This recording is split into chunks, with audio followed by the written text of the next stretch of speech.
I fell in love with hip hop when I guess the first time I heard it, which was 1977. This was during the era of around 76, I would say. By that time, most of the funk bands were fading out and disco was coming in into play. And DJs were becoming more popular than the bands. So I had a little band. My band kind of disbanded, and I had all the equipment in my basement. So I got down there one day and I started mixing with the turntables. I had the turntables hooked up to the speakers. And eventually I was able to master DJing, and I did my first gig, which was for Hackensack High School.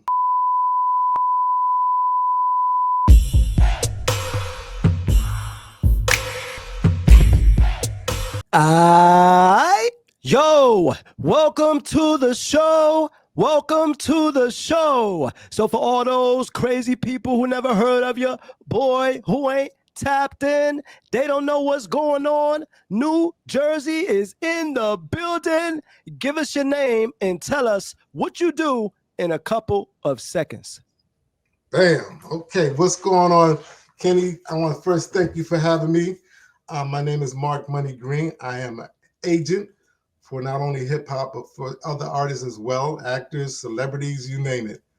All right. So let's go back where it all started for you in New Jersey with your moms, your pops, the dog, the cat, all of that. How did you fall in love with hip hop? Well, I fell in love with hip hop when I guess the first time I heard it, which was 1977. This was during the era of around 76, I would say. By that time, most of the funk bands were fading out and disco was coming in into play. And DJs were becoming more popular than the bands. So I had a little band. My band kind of disbanded, and I had all the equipment in my basement. So I got down there one day and I started mixing with the turntables. I had the turntables hooked up to the speakers. And eventually I was able to master DJing, and I did my first gig, which was for Hackensack High School. After that gig, I started getting everybody calling me to DJ their parties. So on one particular night, I'm in Inglewood, New Jersey. I'm DJing at the Rec Center, and all of a sudden this promoter came up to me and he's like, hey, he says, I want to see if you would like to DJ the Battle of the DJs in the Bronx. I said, okay. So that following week, got to the Bronx. It was 3 crews, myself, and 2 other crews. So I was up first. I'm on the turntables, I'm mixing. I got about 7,500 people there.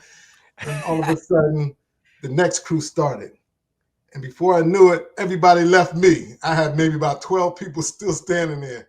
And I heard something going on over there. I saw these 2 guys on the mic. I didn't know what was going on.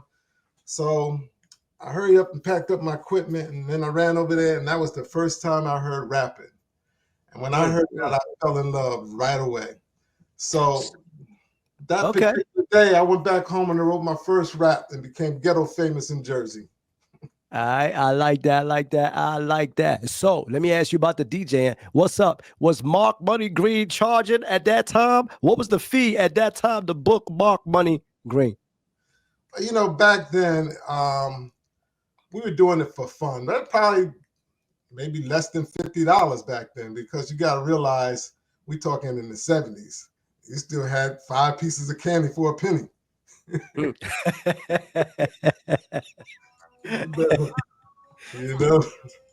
All right.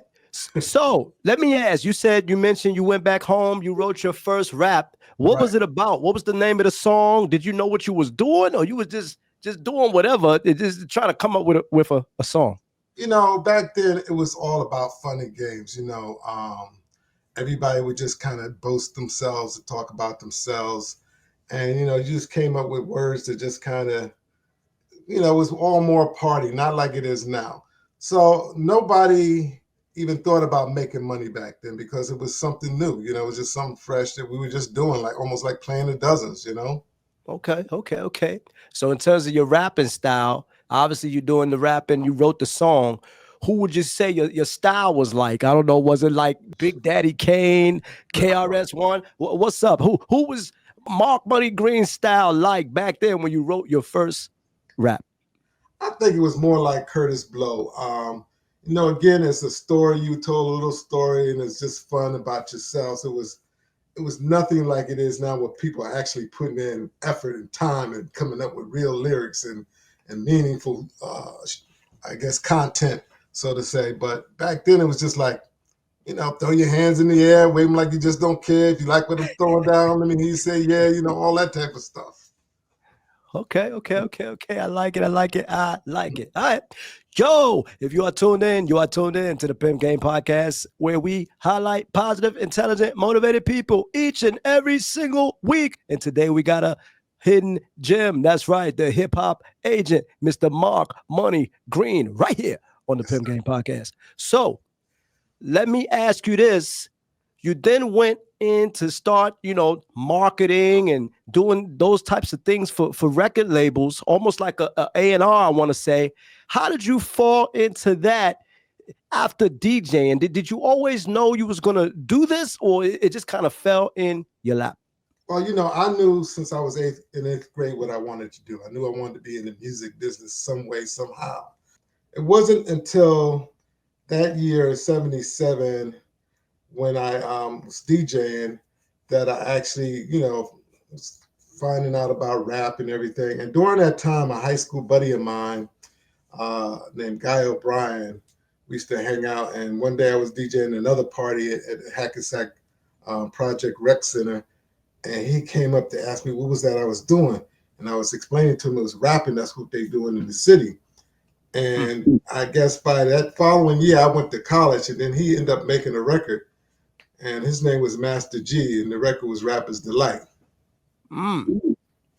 Wow. Shout out to Master G, my dude.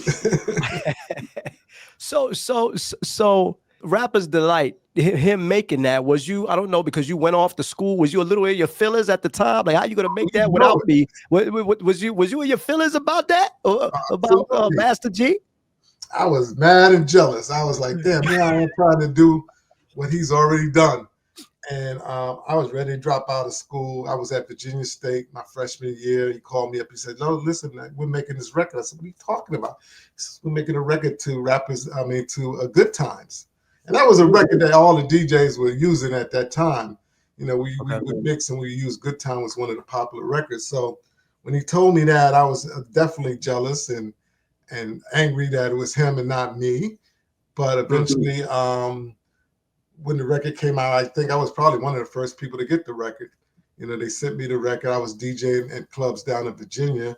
So I was like actually one of the first people to actually get Rapper's Delight.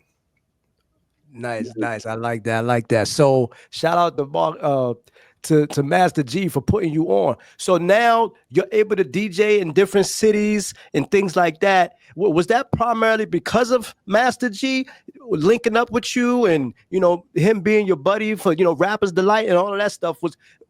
Is that how that came about? Well, no, not exactly, because you got to realize that I was the guy first who discovered rapping from the Bronx. And I brought it to New Jersey. So I kind of, once I started actually DJing and rapping, all the gigs started coming in. Then I got approached by a DJ named Jerry Bledsoe, who was on the radio. And back then the radios were AM, so it was WWRL. His name was Jerry Bledsoe. So Jerry had a TV show called Soul Alive. It was almost compatible to American Bandstand. So he asked me to be the first DJ on there to rap on his TV show. So that was my first taste of stardom. My second taste after that was during my early years, elementary years, I met a guy named Freddie Williams, and his uncle was named Freddie Perrin. Now, Freddie Perrin was the guy who wrote all the songs for the Jackson 5, I Want You Back, Stop to Love You, Say, ABC.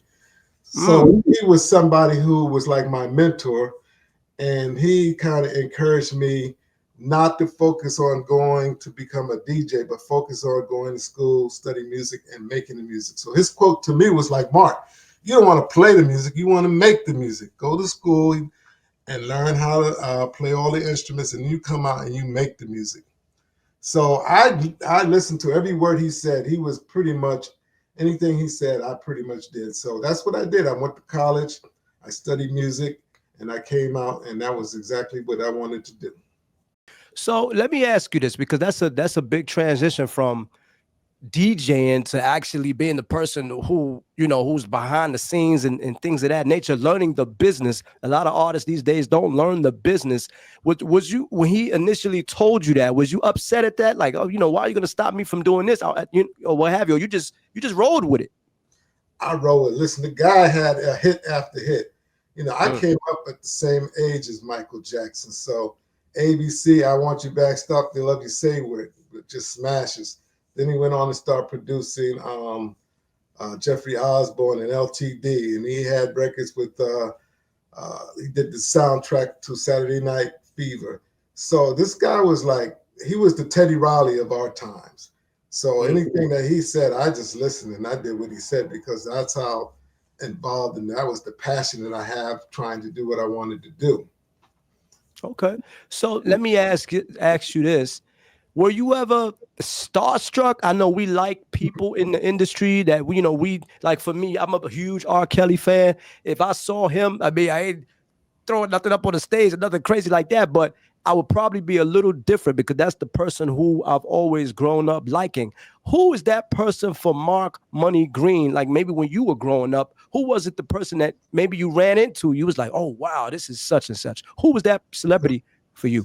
That's funny you should say that. I am so happy that I have worked with just about everybody I was starstruck with. I'll just take you back a little bit. So after me DJing around Virginia, one summer I come home, my apartment was robbed. They stole all my records, my DJ equipment, and that pretty much ended my DJ career. But that didn't stop me there. I decided, I got to find somewhere to continue. So I met this producer, a promoter, and I asked to work with him. So I started working on concerts, and every time we had a concert, it was always somebody different. We had Melba Moore, Phyllis Hyman, People Bryce, and blah, blah, blah.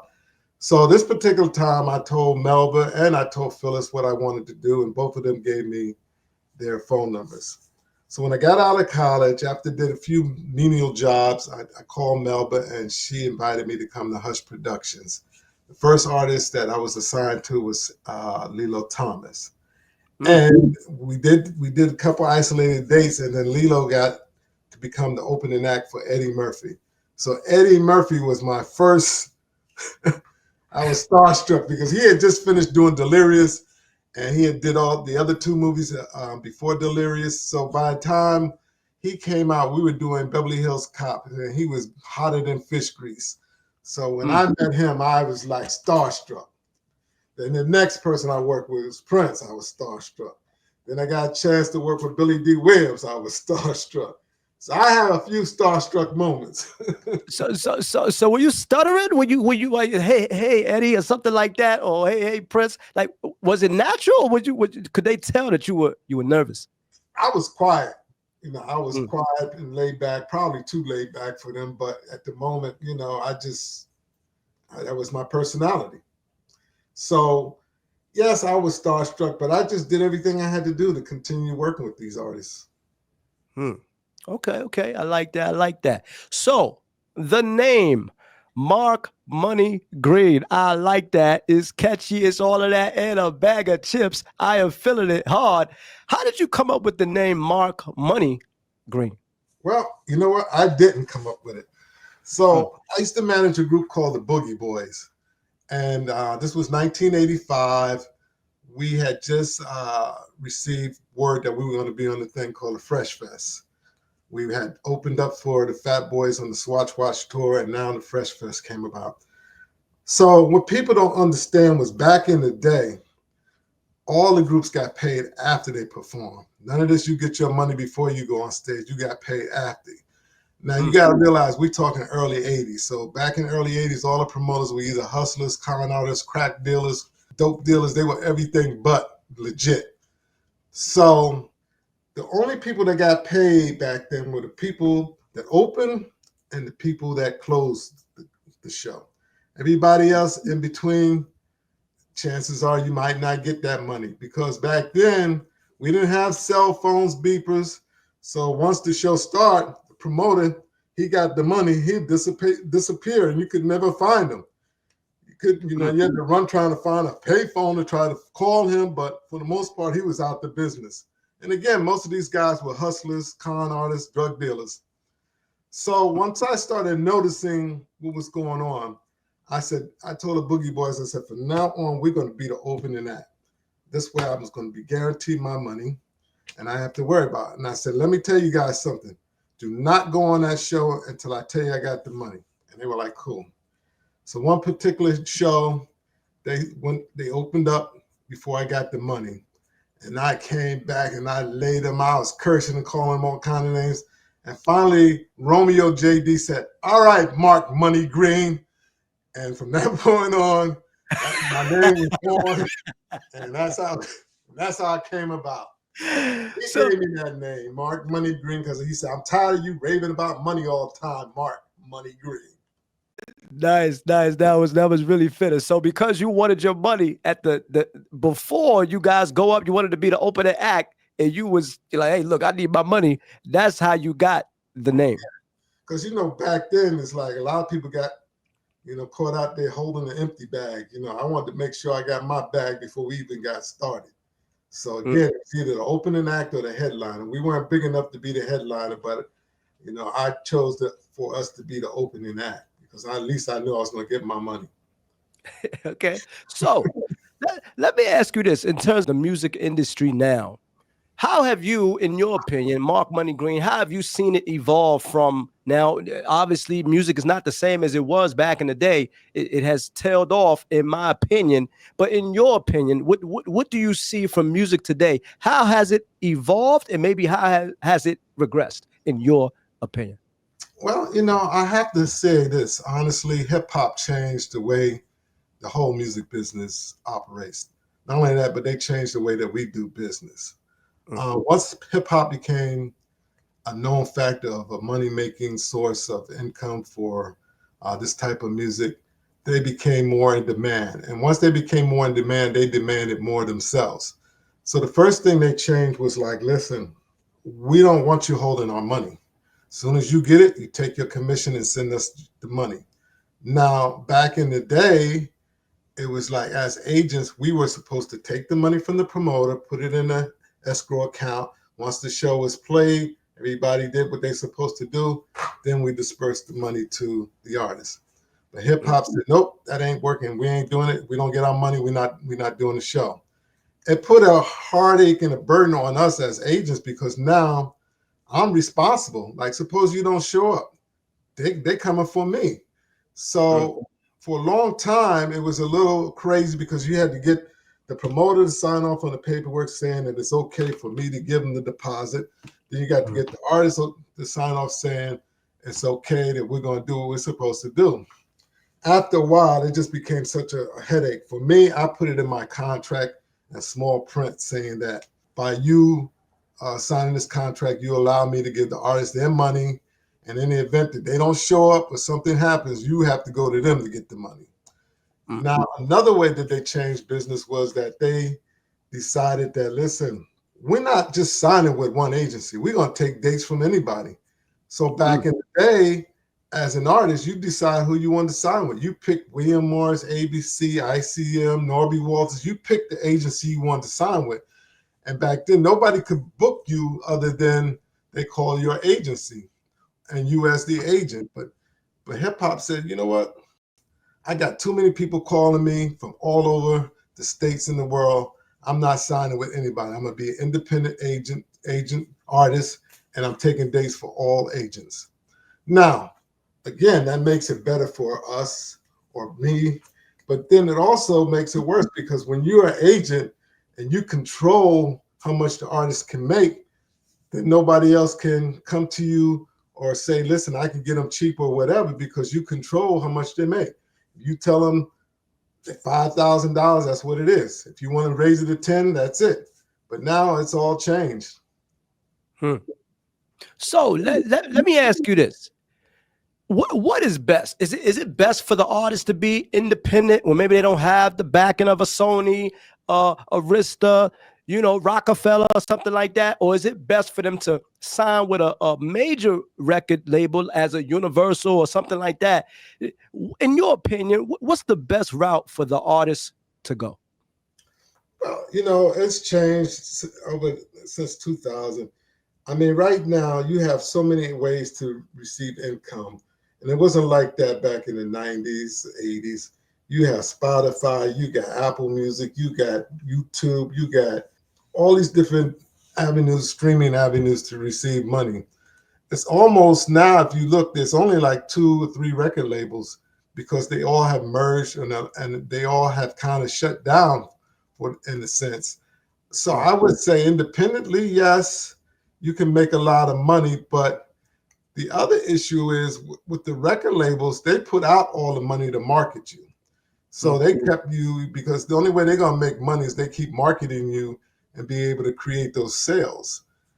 So if I had a choice, I mean, I would go independent because at least I can control my destiny. I know how much money I'm getting in. I can make my decisions on which streaming formats I want to be.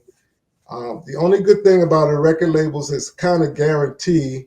But again, the record labels are like pimps. They're going to give you that 100,000, that $1 million advance, but they're going to get that money back before you even start receiving a royalty check. So that you receive, they're giving you this money and that's it. No, that money's a loan. They're not giving it to you. They're loaning it to you. It's a loan. Yeah. Okay. So let me ask you this real quick. In terms of the record industry, you put on your executive hat, maybe you're Mr. Leor Cohen or something like that, Babyface, one of these LaFace records. What would you do now to change the music industry, in your opinion? What would you do to get it back on track to maybe where it used to be when we had great music? We need more creativity. Back when I was in the record labels, you had artist development division, you had the press division, you had all these people that came together to create your image to allow you to be who you say you want to be. Now there's none of that. Like people, they don't dress up, they just come out, they do shows, they may have 1 or 2 dances. There's no elaborate show going on unless you reach like a Usher's status or Missy Elliott. Other than that, the average person is just walking on stage doing shows back and forth with maybe a couple dances. Now, when we came up, you had artist development. And you had a stylist. You had all this creativity to help you be who you want to be. That is the difference now. The creativity has kind of left the building, so to speak. Okay. Well said. The creativity has left the building. All right. Yo, if you are just joining us, we are live on the PIMP Game Podcast, and we are here with the one and only New Jersey's finest. That's right, Mark Money Green. We are talking about how he grew up in Jersey as a DJ, all the way to scouting and looking for talent in the industry, all the way to his book. That's right here on the PIMP Game Podcast. Yo, this your boy Kenny D. Hey, I didn't mean to interrupt your show, but I just wanted to take a quick minute, just to let you guys know, if you want to see more dope interviews like this one, make sure you go on YouTube and check out PIMP Game Podcast. All right? And don't forget about our website, pimpgamepodcast.com, to see all your latest Pimp Game episodes. All right? We got you. Man, I'm done talking. Back to the show.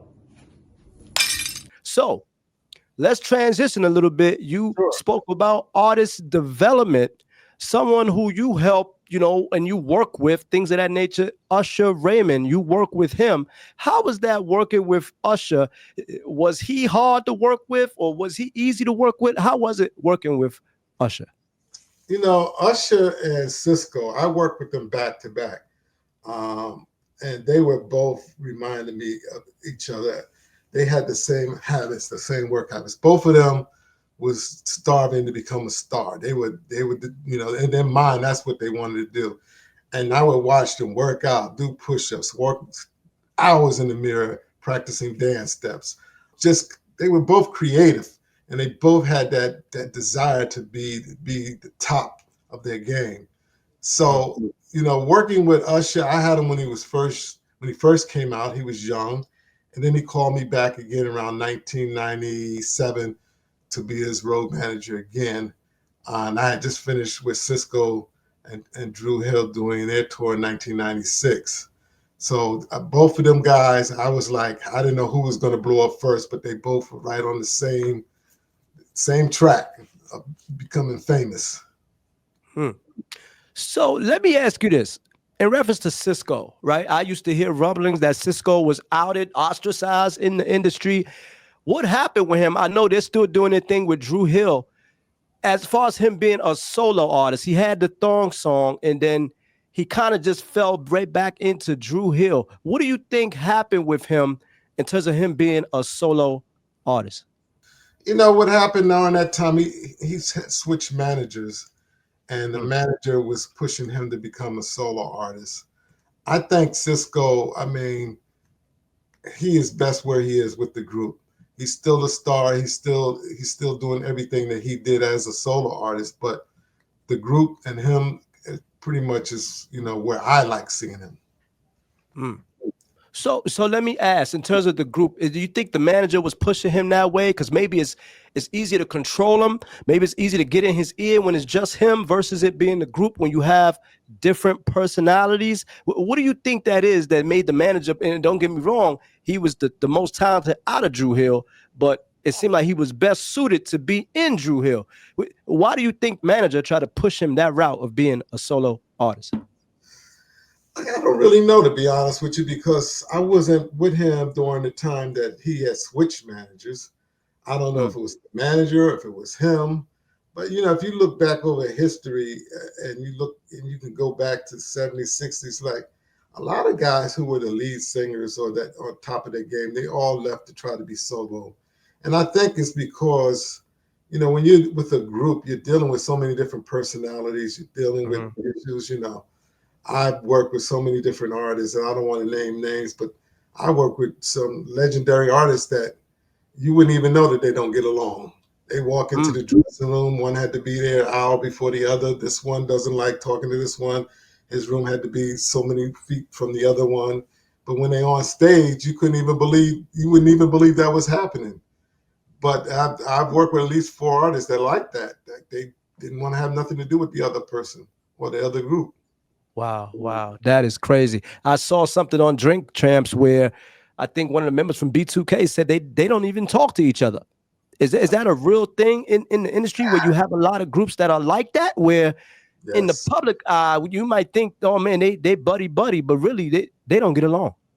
It was absolutely. I've experienced that several times. Okay. So let me ask you this. In terms of talent, you're good at scoping out talent. What is Mark Money Green looking for when you're looking for talent? What's that intangible you're looking for, that it factor? What is Mark Money Green looking for when you're looking for talent? You have to look at different things. Not only can you sing, but how do you stand out? Do you have style? Do you have creativity? Like, what is your gift? Like, what do you do? Because there are plenty of people who can sing, but not everybody is a star. You have plenty of people who can dress and look the part, but they can't perform. So you have to have a combination of everything. You got to have style. You have to be able to perform. You have to have a gimmick. You have to be different. I remember when I first worked with Arrested Development, as soon as I heard that record, I said, yo, this is a hit. And it was different. The reason it was different because they took a church hymn and made it into a rap. And their attire was different than what we were wearing. Everybody was gold and diamonds. These guys came out with vagabond attire and no gold and no jewelry. And they just had the down south look to them. And they won. They won with everything. So you just, as a talent agent, you can just know, just looking at them or maybe hearing a song or just knowing if it's a hit off the rip. Is that something you can do, just knowing it's a hit? I would say 20 years ago, yes, because today I couldn't tell you what's a hit now, because a lot of stuff I hear, I would have lost my job, because I just didn't hear it, I mean, the old saying is, in this game, it's a young man's game. You got, as you get older, your ears, your tastes change. You don't like the same thing. You don't go to the same clubs. You don't do the same things because you mature in a certain way. And a lot of stuff that even a lot of hip hop now. I love hip hop, but there's certain things I just don't want to hear.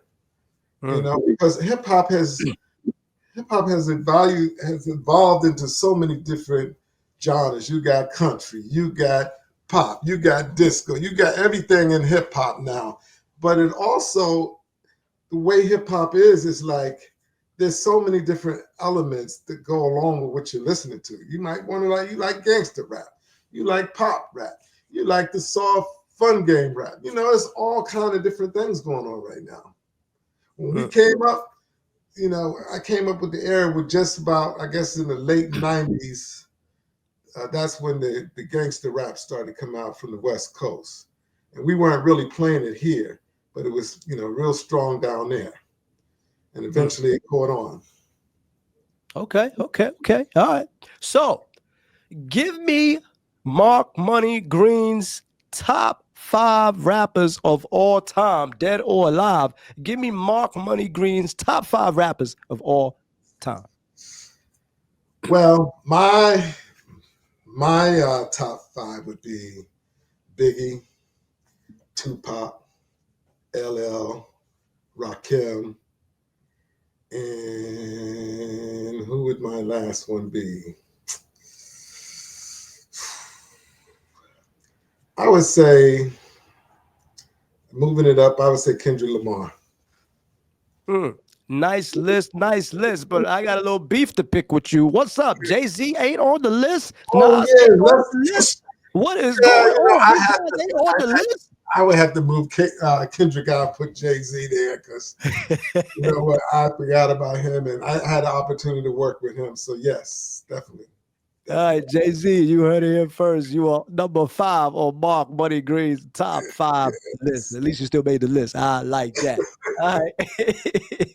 So let me ask you this. Today's quick topic of the show is Sexy Red. She went online and posted a pic of her and Martin Luther King Jr. Looked like they were in a club, and Martin Luther King's daughter came out and said it was very distasteful. It was disrespectful. What's your thoughts on that, of Sexy Red doing that? She later apologized, essentially saying that she respected her. But what is your opinion of that, of her even doing that, putting a picture with her and Martin Luther King Jr. up on the net? I mean, to me, that was so disrespectful. I remember when I first saw it, I was like, oh my God, I can't believe this girl did this. I mean, you have to draw the line. I mean, you have to look at, what you're doing. Come on, this man here, how could you even put yourself in a picture with him? You know what I mean? I don't know. I totally agree with his daughter, and I just thought it was totally disrespectful. So let me ask, do you think it was a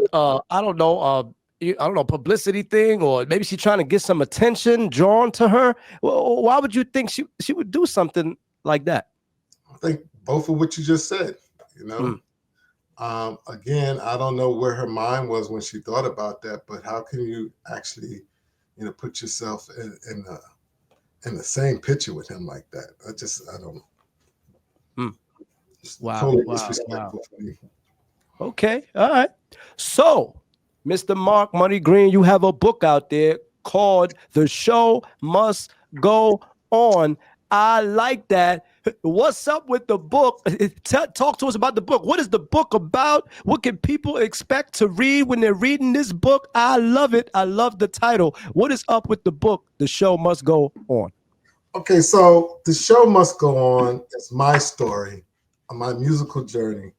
It starts off with me, basically how I got started in this business, and then all the elements that I dealt with.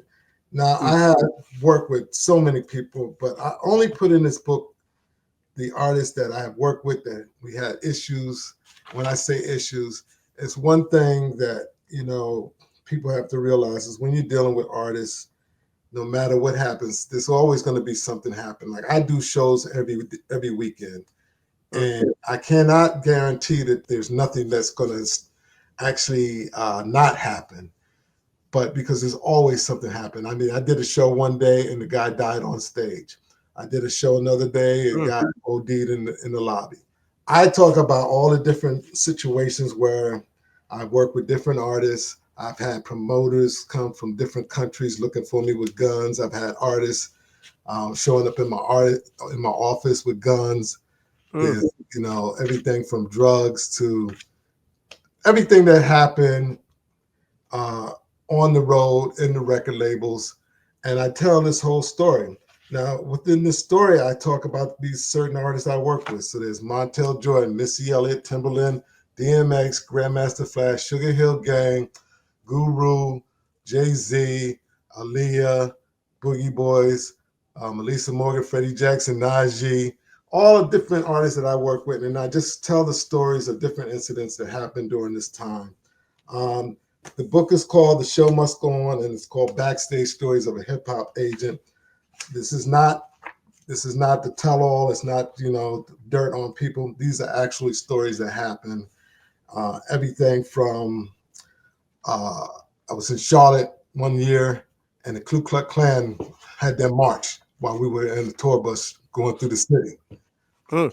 I was on a tour bus one night, and we're driving through the mountains of Nashville, Tennessee, and all of a sudden the bus is swerving, and I go to the front of the bus. The bus had a crack pipe trying to lock the crack pipe while he's driving. you know, Crazy. there are so many different crazy stories here. Um, Everybody that has read this book has said nothing but great things about it.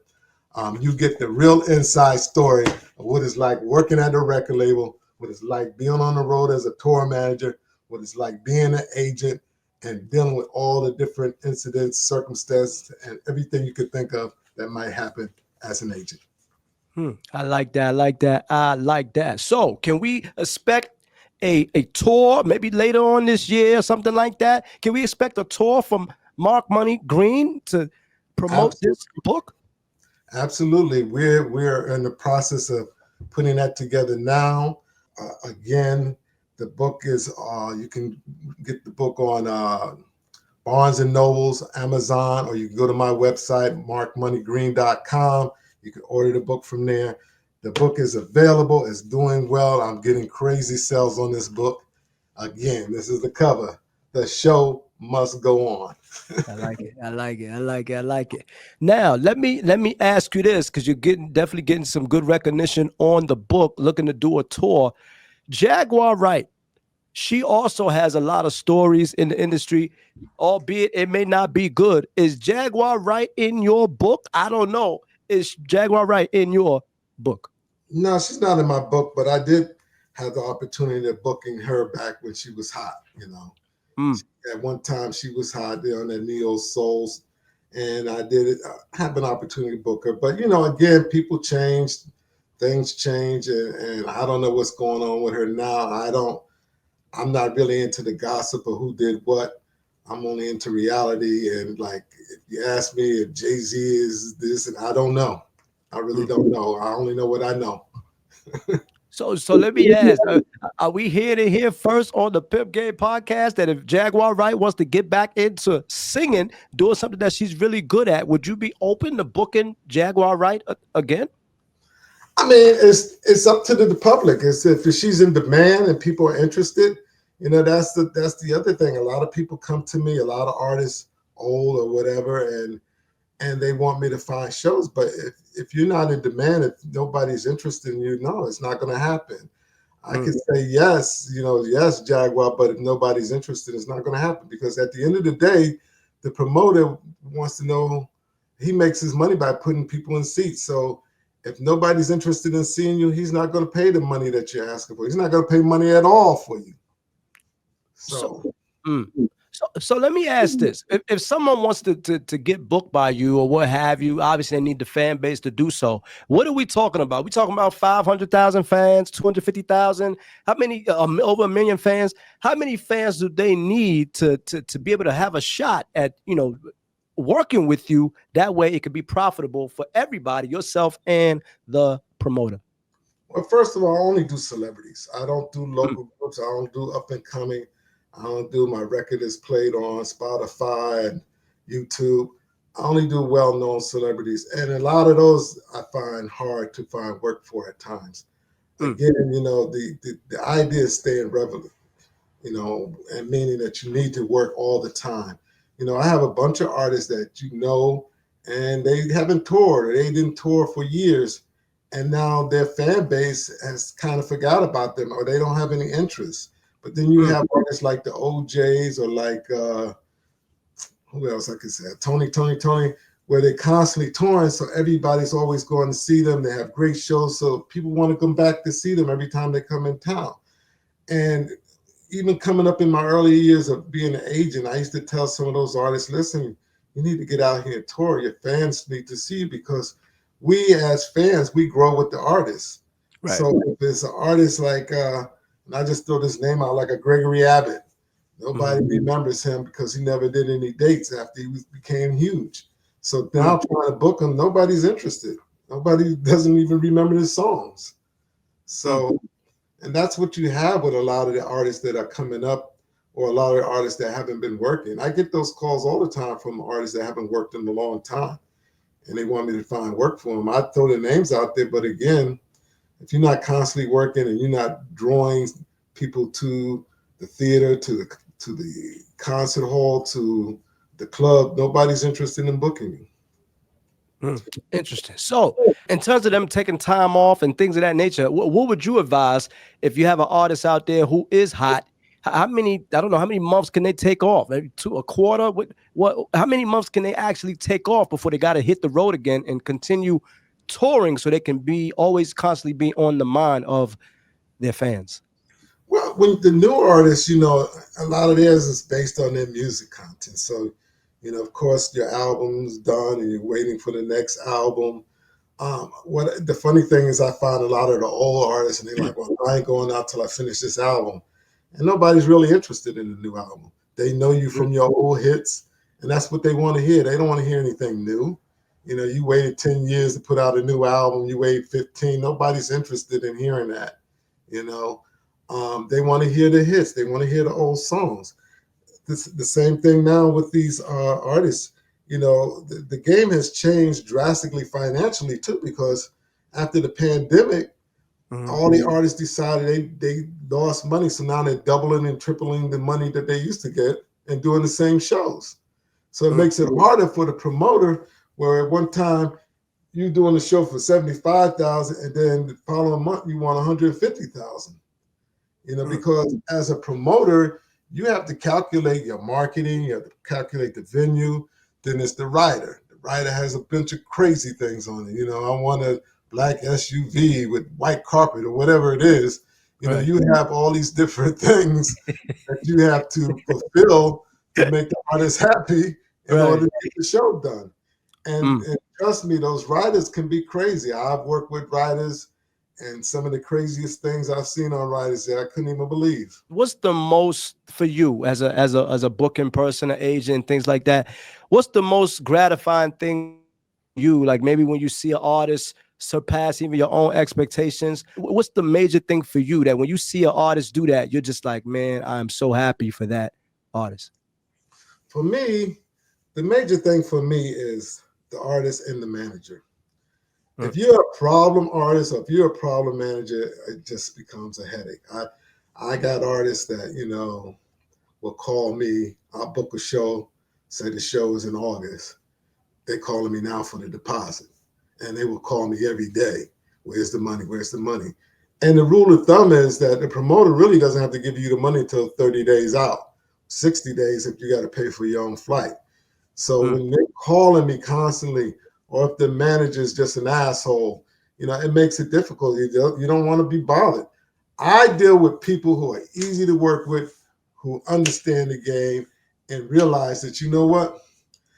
I want $60,000, but the eyes offer me $55,000. I always say to people, what are you doing that day? Are you working? Are you sitting home? If you're sitting home, do you want to take the $55,000, or do you want to sit home and get nothing? You have to because I can't tell what's in somebody's pocket. I don't know what your bills are, what you need. But my thing is, I'm not trying to let anybody pass me by. Right. And in the event that I can't, I'm short $5,000 or short $3,000, and I ain't doing nothing, I'm gonna take that money. And I like those type of managers and those type of artists. because you don't have to be, nailed into that particular fee, but you need to be able to be a little accommodating when you have to. When an agent finds a manager and an artist that's easy to work with, that person is going to be the first person that comes out your mouth every time you make a phone call. Okay. Well said.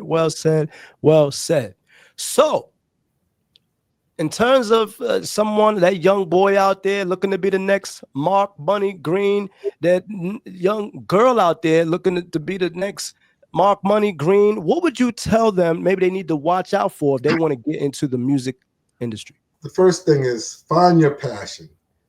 Understand what you want to do. Read, learn, research everything it is about that job, because you may not get that particular job. When I was coming up, I wanted to be an A&R. It took me a long time before I got an A&R position, but at the same time, I had to learn marketing and sales. And what happens is everything that you learn in this business comes back around to you somewhere down the line. Learn everything you can about the business. Have passion. Don't pass on menial jobs. I talk about in my book where I lost my job as the general manager, and I ended up going to MetLife Stadium, and here I am, a supervisor handling, hot dog stands. And I'm sitting there like, the hell am I doing here? And it was during that process that I got the chance to understand how food and beverage works. I got my certificate in food and beverage. I understand how money works and how the food and how to calculate. So when I went to my next venue, it was easy for me to come in there and make all kinds of decisions on the concession stands. No, I don't want this. I need to see how this is counted. I need to see what this comes out to. So now, but I was looking at that menial job like, oh, this is some BS. Why am I doing this? I was a general manager here. I was the director here. Right. But it all comes back full circle. So try to learn everything you can. Learn the business. Okay, well said. Learn the business. All right. So for all those people who've been rocking with you since New Jersey, your first DJing gig, working with Usher, your book, you being an author, all of that, booking talent for the talent agency, celebrity talent agency, yourself, any final thoughts for your fans or shout outs before we sign off on Pimp Game? Well, I want to shout out to Carla Wellborn for looking out for me. There's so many people that, and I mentioned in my book at the end, I gave them all their props because, the old saying, it takes a village. I didn't make it on my own. I needed friends. I needed advice. I needed mentorship. And without that, it's hard to become who you want to be, or it's hard to become that person, so to speak. So I shout out to all my friends, all my mentors. You guys know who you are.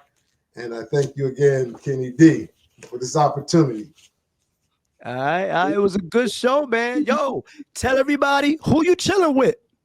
I'm chilling with Kenny D on Pimp Game Podcast. All right.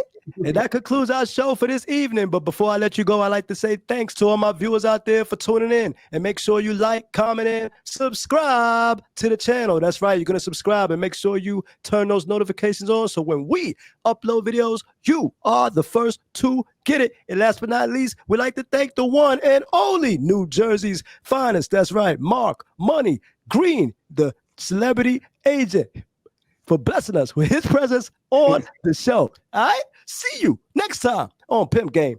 You don't want to miss it. Holla.